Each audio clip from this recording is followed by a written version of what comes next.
አሰላሙ አለይኩም ወራህመቱላሂ ወበረከቱ። ውድና የተከበራችሁ የቻናል ተከታታይ ቤተሰቦች እንዴት ናችሁልኝ? ሁሉ ሰላም፣ ሁሉ መልካም ከኔ ጋር አልሐምዱሊላህ ሁሉ ሰላም፣ ሁሉ መልካም ነው። በያላችሁበት ሀገርና ቦታ ሱብሃነ ወተዓላ ሰላምና ህዝነት ጥበቃ ረህመት ሁሉ አይለያችሁ እያልኩኝ ልባዊ ምኞቴ ነው። ዛሬ ላይ የአላሁ ሱብሃነ ወተዓላ ፈቃድ ሆኖም ተገናኝተናል። አልሐምዱሊላህ ስማ አልሐምዱሊላህ። ዛሬ ላይ ስንገናኝ ታዲያ እጅግ በጣም ደስ እያለኝ ነው። ምክንያቱም ከውድ ቻናል ተከታታይ ቤተሰቦች ጋር እጅግ በጣም ደስ የሚልና አሪፍ የሆነ ጊዜም እንደምናሳልፍ ተስፋ አደርጋለሁ። ኢንሻአላህ በአላህ ሱብሃነ ወተዓላ ፈቃድ ማለት ነው። ዛሬ ላይ እንግዲህ የምናያቸው ነጥቦች ከረመዳን ወር ጋር አደብሽ ይላል ማለት ነው። ከረመዳን ወር ጋር ምን አይነት አደብ አለን? አደባችን እንዴት ነው? በምንስ አይነት መንገድ ልናስኬደው ነው የሚለውን እንግዲህ ከአንድ እስከ 28 ነጥቦች ወይም ፖይንቶች አሉ። እነሱን በጥሞና በአክብሮት እስከ መጨረሻው ድረስ ተከታተሉ ስል በአክብሮት ጠይቃችኋለሁ። መልካም ወደ እርሳችን እንገባለን ማለት ነው።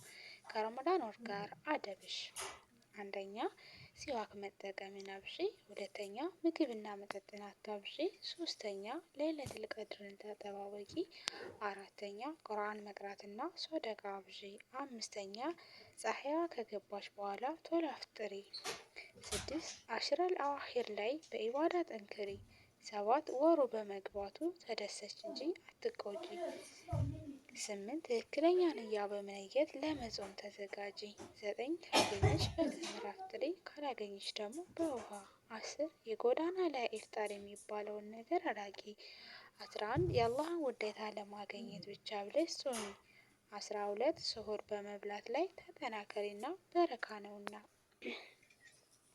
13 በቀኑ ክፍለ ጊዜ እንቅልፍ ከማብዛት ተጠንቀቂ፣ 14 ውሸት፣ ጨዋታ፣ ጩኸትና ላግጣ ነገር ተጠንቀቂ፣ 15 ከቤትሽም ሆነ ከመስጂድ ሄደሽ ተራዊ ስገጂ፣ 16 ጾምሽ ትክክል እንደሆነልሽ ስለ ጾም ህግጋቶችም ተማሪ፣ 17 የረመዳን ወር ጨረቃ ሲወጣ የሚባለውን ዱዓም አድርጊ፣ 18 ፈጅር እንዳይወጣብሽ እንጂ ስሁርን አዘግይተሽ ተመገቢ፣ 19 ኢፍጣር ላይ የሚባለውን ከነቢዩ ሰለላሁ ዐለይሂ ወሰለም የመጣውን ዱዓ በይ፣ 20 ልጆችሽን በቻሉት መጠን እንደ ጾሙ ማበረታታት አለብሽ፣ 21 ምግብ በመብላት ወይም በማቅረብ ሰበብ የመግሪብ ሶላት ከወቅቷ አታዘገያት፣ 22 ረመዳንን በመልካም ንያ በጠንካራ ቁርጠኝነትና በትክክለኛው ተውበት ተቀበዩ፣ 23 ከሱብሂ በፊት ቀደም ብሎ ያለውን ወቅቱ በሶላትና በዚክር ቁርአን በመቅራትና ዱዓ በማድረግ ተጠቀሚበት፣ 24 መጀመሪያ ላይ ምግብ አታብዢ፣ የተወሰነ ቅመሽና ማግሪብን ሰግደሽ ከዛ ከሶላት በኋላ ቀስ እያልሽ ብይ፣ 25 ረመዳን ሳይገባ በፊት በአንድ ቀን ወይም በሁለት ቀን ለጥንቃቄ ብለሽ ተቀድመሽ አትጹሚ፣ 26 በሚጠቅምሽ ነገር ላይ አተኩሪ። ነገር በማዋሰድ በየገበያው በመዞርና በየመንገዱ ወክ እያልሽ ሰው በማማት ስልክ ላይ በማፍጠጥና ምግብ በማዘጋጀት ጊዜሽን አታባክኝ፣ 27ኛ በሽራዊ ምክንያት ጾምሽ ካልዋልሽ ከልጆችሽ ፊት ምግብ አትመገቢ። በምን ምክንያት እንዳፈጠርሽ ስለማያውቁ በረመዳን በቀኑ ክፍለ ጊዜ መብላት ይቻላል ብለው እንዳያስቡ። 28ኛና የመጨረሻው አካላትሽ በሙሉ ይጹሙ። ጆሮሽ፣ ዓይንሽና ምላስሽ፣ እጅሽ፣ እግርሽ፣ ልብሽ በአጠቃላይ ሁሉም ይጹሙ። መልካም ይህን ያክል ካልን እስኪ ችግርተኞችን ማብላት ምን ያክል ዋጋ አለው የሚለውን እናያለን ኢንሻአላህ ማለት ነው። ችግረኞችን ማብላት ያለው ዋጋ አንደኛ የደጋጎች ስራ ነው። አላህ ደጋጎችን ከገለጸባቸው ነጥቦች ውስጥ አንዱ እንዲህ የሚል ነው። ምግብን ከመውደዳቸው ጋር ለድሃ፣ ለየቲም፣ ለምርኮኛም ለእስረኛም ያበላሉ። ሁለተኛ ለጀነት መግቢያ ሰበብ ነው። ነብዩ ሰለላሁ ዐለይሂ ወሰለም እንዲህ ይላሉ፣ ምግብን አብሉ፣ ዝምድናን ቀጥሉ፣ ለሰዎች ሲተኙ በሌሊት ስገዱ፣ ሰዎች ሲተኙ በሌሊት ስገዱ፣ ጀነትም በሰላም ትገባላችሁ። ሶስተኛ ከጀሃነም እሳት መዳኛ ሰበብ ነው። ነቢዩ ሰለላሁ ዐለይሂ ወሰለም እንዲህ ብለዋል፣ እሳትን በተምር ክፋይ ሶደቃ እንኳን ቢሆን ተጠበቁ። አራተኛ ምግብን ማብላት በላጭ ተግባር ነው። አንድ ሰው ነቢዩ ሰለላሁ ዐለይሂ ወሰለም ከኢስላም ቀንዘሎች ውስጥ በላጩ የትኛው ነው ብሎ ቢጠይቃቸው እንዲህ ሲሉ መለሱ፣ ምግብን ልታበላና ሰላምታን በምታውቀውም ላይ ይሁን በማታውቀው ላይ ልታቀርብ ነው።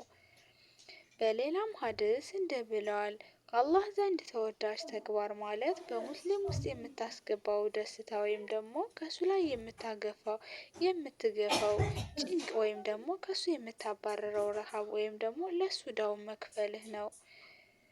ያለንበት ወር ረመዳን ነው። ረመዳን የሰደቃ የልገሳ የቸርነት ወር ነውና ኢብኑ ተይሚያህ ረሂመሁላህ እንዲህ ይላሉ፣ በረመዳን ወር ድሃዎችን በማብላት ማገዝም ከኢስላም ሱናዎች ውስጥ ነው።